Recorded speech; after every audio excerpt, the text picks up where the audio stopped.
Assalamualaikum warahmatullahi wabarakatuh. Alhamdulillahirabbil alamin. Wabihi nasta'inu ala umurid dunya waddin. Wala haula wala quwwata illa billahil aliyil azim. Sahabatku semuanya, pecinta Lantaran Official, Lantaran SMTV, dimanapun Anda berada yang dirahmati Allah Subhanahu wa Ta'ala. Pertama-tama mari kita panjatkan puja puji syukur kita kehadirat Allah Subhanahu wa Ta'ala yang telah melimpahkan rahmatnya, kasih sayangnya, sehingga pada kesempatan kali ini kita dapat diperjumpakan kembali, dipertemukan kembali melalui suatu channel YouTube, yaitu Lantaran Official atau Lantaran SMTV, dengan tiada halangan suatu apapun. Maka dari itu sangatlah pantas apabila rasa syukur kita ucapkan bersama dengan ucapan, dengan lafal alhamdulillahirabbil alamin. Lalu yang kedua, sholawat serta salam semoga tetap tercurah kepada baginda Nabi besar Muhammad Sallallahu Alaihi Wasallam. Semoga dengan kita sering-sering bersolawat, ucap solawat, kita menjadi golongan umatnya Rasulullah yang dirindukan Rasulullah, dan menjadi golongan umat-umat Rasulullah yang mendapatkan syafaatnya Rasulullah Muhammad Sallallahu Alaihi Wasallam, baik di dunia maupun di akhirat nanti. Amin ya rabbal alamin. Maka dari itu, mari kita bersolawat bersama untuk menunjukkan rasa cinta kita kepada baginda Nabi besar Muhammad dengan mengucapkan lafal Allahumma sholli ala Sayyidina Muhammad wa ala ali Sayyidina Muhammad. Sahabatku semuanya yang dirahmati Allah, saudara-saudariku dimanapun Anda berada, tanpa terkecuali, pada kesempatan kali ini saya akan membahas tentang ritual yang sesungguhnya. Ya, jadi ada yang namanya kita punya hajat, itu kita sering melakukan yang namanya ritual khusus, seperti bangun malam, lalu membaca mantra, membaca ajian, membaca wirid, ya, untuk menggapai sebuah hajat tertentu. Kalau anak-anak muda ya biasanya ya untuk asmara. Kalau yang sudah berkeluarga untuk ekonomi kebiasaannya ya, kebanyakan. Karena di dalam keluargaan itu yang lebih diutamakan biasanya ekonominya. Kalau udah berkeluarga, udah punya anak, udah punya istri, ya itu udah punya suami juga, yang dipikir biasanya ekonominya itu lebih utama. Tapi kalau bagi yang masih bujangan, atau maaf kata buat yang sudah bercerai atau mungkin meninggal pasangannya, itu biasanya asmara juga penting, ya. Maka saking pentingnya kita ya, bukan dia. Kalau dia berarti salah satu kita menuju salah satu orang, enggak. Tapi kita semua lah, misalkan ya, kita semua punya suatu hajat tertentu. Saking pentingnya kita rela bangun malam, dingin ya, seharusnya tidur nyenyak, harus bangun malam, harus wudhu, ada yang mandi, lalu sambil ngantuk-ngantuk itu kita baca wirid sampai puluhan kali, ratusan kali, bahkan ada yang ribuan kali. Itu hanya untuk menggapai sebuah tujuan, saudaraku ya. Tapi untuk kali ini saya akan membedah ritual yang sesungguhnya, saudaraku. Kalau saudaraku yakin, kalau saudaraku semua itu mempunyai keimanan yang kuat, mempunyai keyakinan yang kuat, ritual yang sesungguhnya sebenarnya tidak harus bangun malam, saudaraku. Ya, tidak harus bangun malam, tidak harus. Tapi itu bagus, ya. Tapi tidak wajib. Ya, karena bukan fardu ain untuk bangun malam. itu sunnah, seperti sholat hajat apa itu sunnah, sholat taubat, sholat tahajud itu kan sunnah dan memang lebih bagus. Tapi ada yang lebih utama daripada bangun malam, daripada wirid malam, saudaraku. Ya, jadi ada yang lebih penting, ada yang lebih sakral daripada yang sakral itu. Apalagi biasanya kalau orang yang udah mujahadah atau wirid atau membaca mantra pada malam hari, pas malam Jumat Kliwon, wah itu kelihatannya sakral sekali ya, Selasa Kliwon. Tapi sebenarnya ada yang lebih sakral dan lebih penting daripada itu, saudaraku, untuk menggapai sebuah hajat.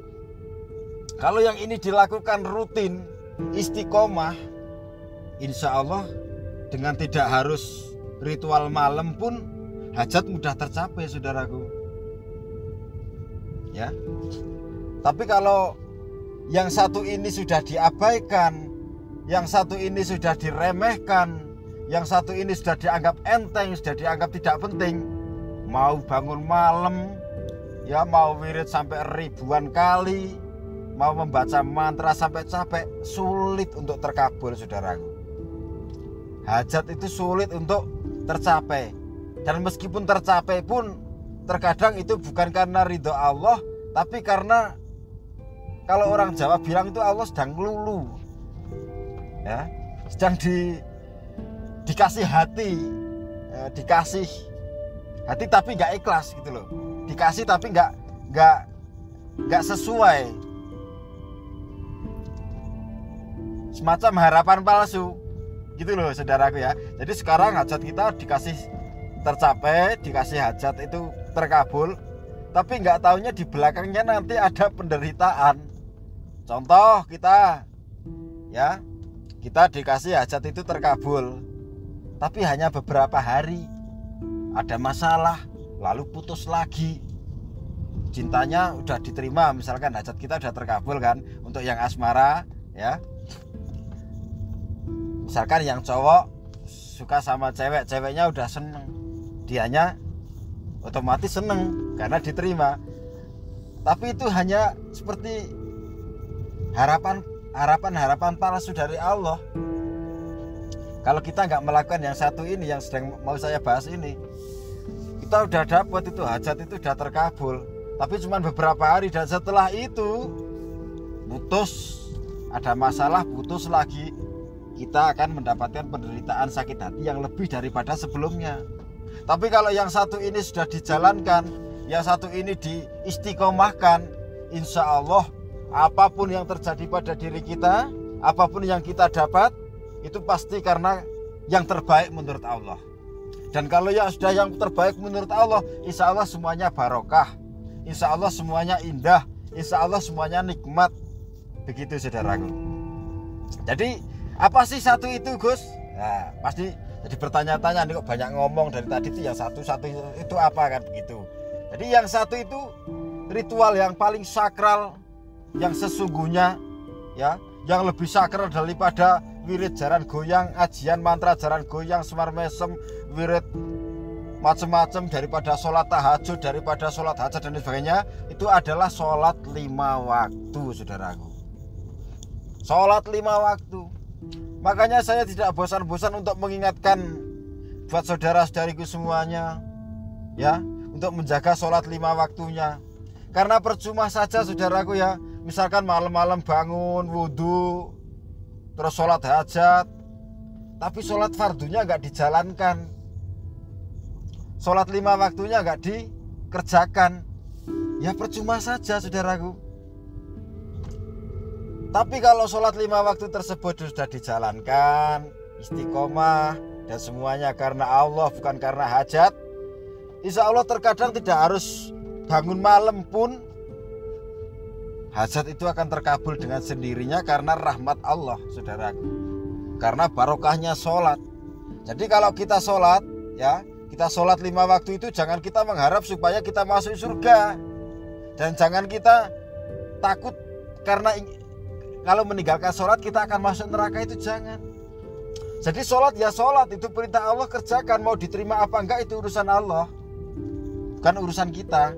Urusan surga neraka itu ya, kalau neraka jelas, itu karena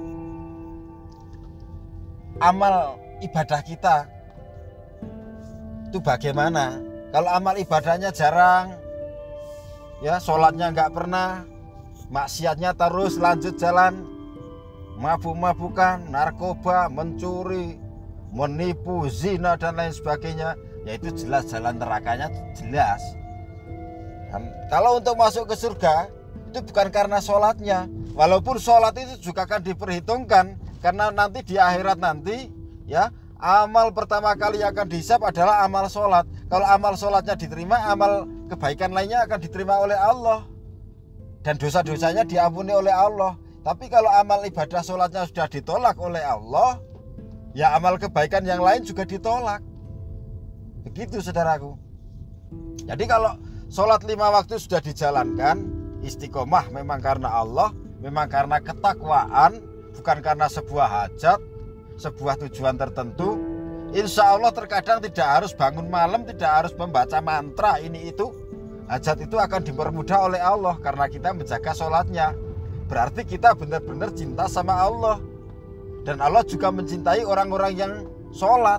Allah mencintai orang-orang yang sabar, tawakal. Jadi kalau kita sudah cinta sama Allah, Allah cinta sama kita, apa sih yang enggak buat kita, kan begitu. Allah pasti akan ngasih yang terbaik. Kadang kita baru berpikiran, ya kayak pengen ini ya, kayak pengen sesuatu ini itu, tapi belum ada rezeki. Tapi berhubung orang tersebut punya iman, punya takwa, ya paling berpikir ya udah sabar dulu lah, insya Allah nanti Allah ngasih jalan kalau memang itu yang terbaik buat saya. Dengan seperti itu lebih mudah saudaraku, daripada wirid malam ngantuk-ngantuk tapi sholat gak pernah. Ya saya bukannya menghina atau mencaci maki orang yang nggak sholat, itu enggak. Cuma saya di sini ngajak yang belum sholat, yang memang agamanya muslim, ya sholat gitu saudaraku, supaya hajatnya itu nggak sia-sia. Jadi kalau sholat 5 waktunya karena Allah, karena memang itu perintah Allah, kita sudah menjalankan, kita punya hajat tertentu, lalu ditambah bangun malam, kita zikir ini itu, membaca ini itu, insya Allah saudaraku sangat hebat itu. Ibarat senjata, ibarat pisau, itu tajam sekali. Begitu saudaraku. Jadi saya terlalu banyak mengingatkan tentang sholat, tentang ini itu, bukan karena saya membenci orang yang tidak sholat, itu bukan, tapi karena saya sayang, ya saya kasihan kalau sampai terjerumus, ya apalagi nanti sampai kita dipanggil oleh Allah, Israel datang, kita nggak pernah sholat sama sekali. Nah itu ya berat saudaraku ya. Jadi kalau ingin menggapai suatu hajat, mulai dari sekarang saudaraku ya, mulai dari sekarang tekadkan hati, mantap yakin sama Allah, perbaiki diri, perbaiki sholatnya dulu. Kalau sholatnya sudah baik, baru ngamalin yang macam-macam, yang jalan goyang, hismar mesem, yang zikir ini zikir itu, baru dijalankan. Insya Allah nasihat ini sangat bermanfaat kalau saudaraku memang menerimanya pakai hati, bukan pakai emosi. Tapi kalau yang hatinya dangkal, mungkin ya benci. Apa urusannya gitu kan? Sholat gak sholat itu urusanku. Ya memang sholat gak sholat, maksiat itu urusan kalian semua. Seandainya saya maksiat pun, itu maksiat urusan saya. Tapi sebagai kaum muslim juga punya kewajiban, ya, juga punya kewajiban untuk mengingatkan kepada saudara-saudaranya, berdakwah, mengajak ke kebaikan, amar ma'ruf, ya. Jadi mengajak ke jalan kebaikan. Bahkan juga ada nahi mungkarnya. Kalau kita melihat yang maksiat ya kita ingatkan dengan baik-baik, ya. Kita ingatkan dengan baik-baik. Kalau ada yang belum sholat ya kita ajak sholat. Supaya apa? Supaya hidup kita itu senantiasa dalam naungan ridha Allah Subhanahu wa taala. Jadi seandainya kita menggapai sesuatu lalu tercapai, itu insya Allah barokah saudaraku. Insya Allah barokah. Jadi punya iman saja, beriman saja itu tidak cukup untuk menyelamatkan kita di hadapan Allah nanti, saudaraku ya. Jadi kita punya iman, kita beriman kepada Allah, kita beriman kepada Rasulullah, kita beriman kepada kitab Allah, kita beriman kepada para malaikat, kita beriman kepada hari akhir, itu tidak cukup untuk menyelamatkan kita di hadapan Allah nanti. Ya. Yang akan menyelamatkan kita kepada Allah di hadapan Allah nanti itu adalah takwa kita. Jadi iman dan takwa itu harus seiring, sejalan, harus jalan sama-sama. Apa sih Gus iman itu? Iman itu keyakinan, kepercayaan. Saya percaya adanya Allah. Saya percaya Allah itu Tuhan. Saya percaya Rasulullah itu utusan Allah. Saya percaya Al-Quran itu kitab Allah. Dan lain sebagainya. Tapi hanya percaya. Lalu kalau takwa itu apa? Takwa itu menjalankan perintah. Taat terhadap perintah-perintah Allah itu namanya takwa. Jadi iman itu percaya kepada Allah, percaya kepada Rasulullah. Beriman itu yakin gitu aja ya. Gampangnya iman itu yakin, kalau takwa menjalankan perintah. Jadi iman dan takwa itu harus jalan bersama supaya kita selamat dunia dan akhiratnya, saudaraku. Ya, kalau dengan beriman saja cukup untuk menyelamatkan diri kita, kalau dengan beriman saja cukup untuk memasukkan kita ke surga, maka iblis akan lebih dulu masuk ke surga dan lebih berhak selamat, saudaraku.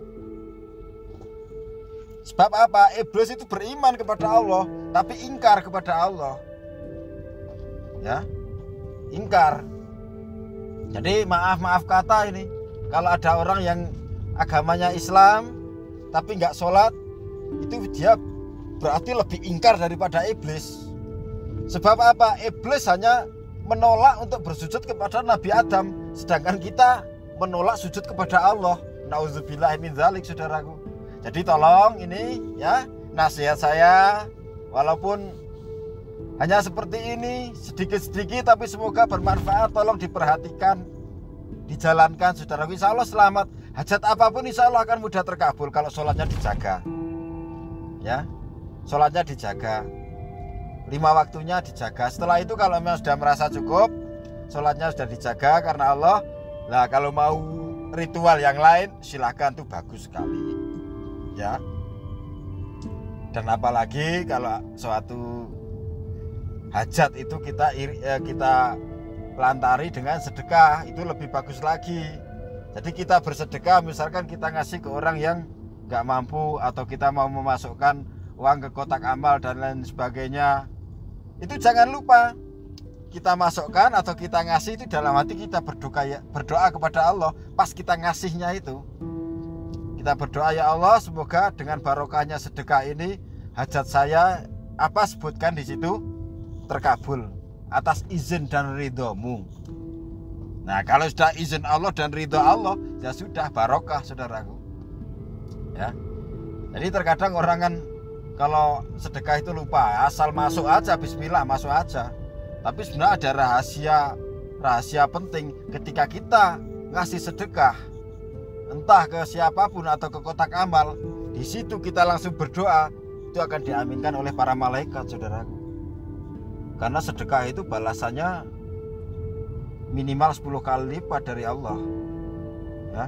Jadi 1 kali sedekah Allah akan mengembalikan minimal 10 kali lipat, tapi bisa 100 kali lipat, bisa 700 kali lipat, bahkan lebih.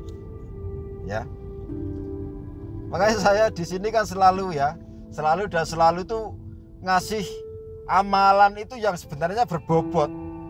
Amalannya ringan tapi berbobot, saudaraku. Kalau saudaraku mau menangkap kata-kata saya ini dan dimasukkan dalam hati, ya, sedekah. Itu banyak orang yang bilang ngajak sedekah, ya. Tapi kadang-kadang juga nggak dijelaskan manfaatnya sedekah, ya. Jadi sedekah itu sangat bermanfaat sekali. Dan balasan dari Allah sangat besar, minimal 10 kali lipat kalau kita ikhlas. Lalu saya juga sering mengajak untuk memperbanyak sholawat. Karena apa? Satu sholawat yang saudara ucapkan itu juga akan dibalas oleh Allah 10 rahmat dari Allah. Itu baru 1 kali. Nah, makanya ya saudaraku ya, ini udah panjang sekali. Itulah ritual yang sesungguhnya, ritual yang harus dikerjakan sebelum ritual yang lain adalah sholat 5 waktu. Perbaiki sholatmu, maka Allah akan memperbaiki hidupmu. Yakin, tidak yakin? Seperti itu, saudaraku. Perbaiki sholatmu, Allah akan memperbaiki hidupmu. Ya, karena sholat adalah tiang agama. As-sholatu imaduddin, sholat adalah tiang agama. Waman aqamaha faqad aqamaddin. Kalau baik sholatnya, berarti baik agamanya. Waman tarokaha faqad hadamaddin. Kalau rusak sholatnya, rusaklah agamanya. Nah, begitu saudaraku. Jadi sholat itu tiangnya agama. Sholat juga dapat mencegah perbuatan keji dan mungkar.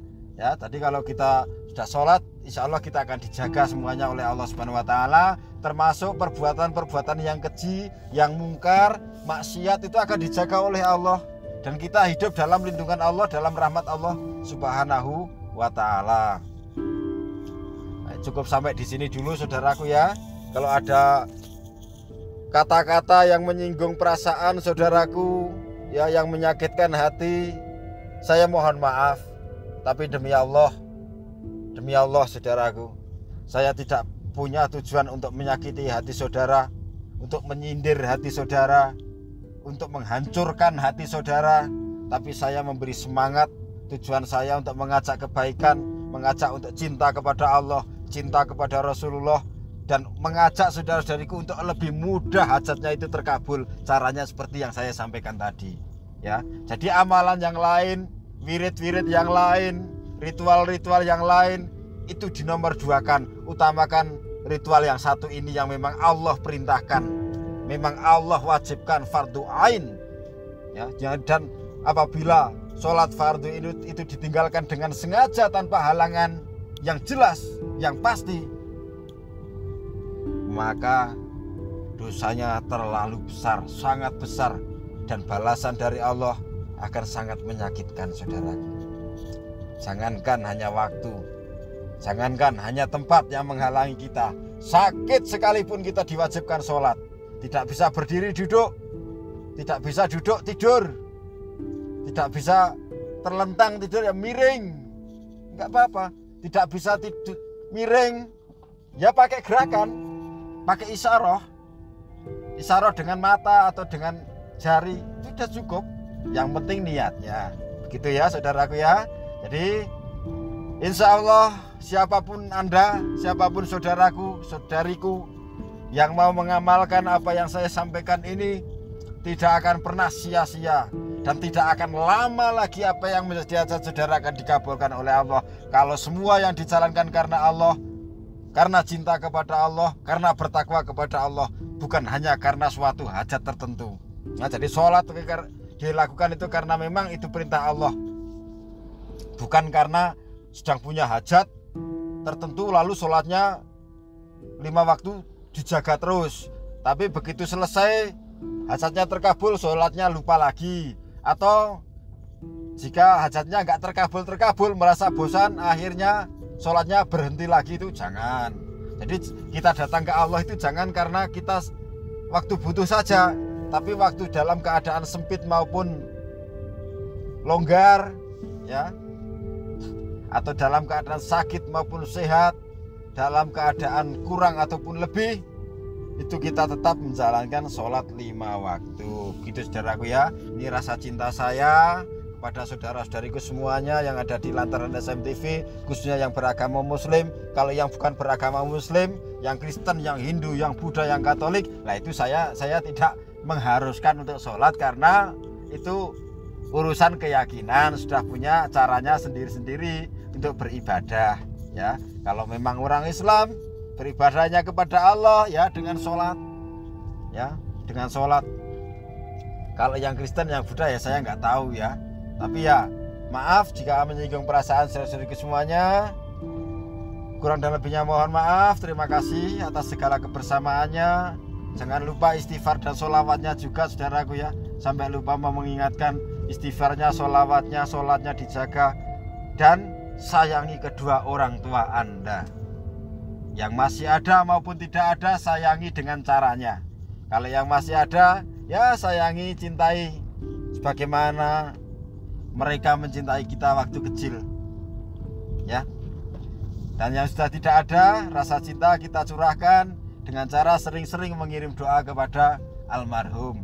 Insya Allah apapun yang menjadi hajat kita, tujuan kita akan senantiasa dirahmati oleh Allah, diberkahi oleh Allah, dikabulkan oleh Allah, dan hidup kita senantiasa dalam naungan ridho Allah Subhanahu wa ta'ala. Kurang dan lebihnya mohon maaf. Saya akhiri, wabillahi taufik wal hidayah waridho wal inayah. Assalamualaikum warahmatullahi ta'ala wabarakatuh.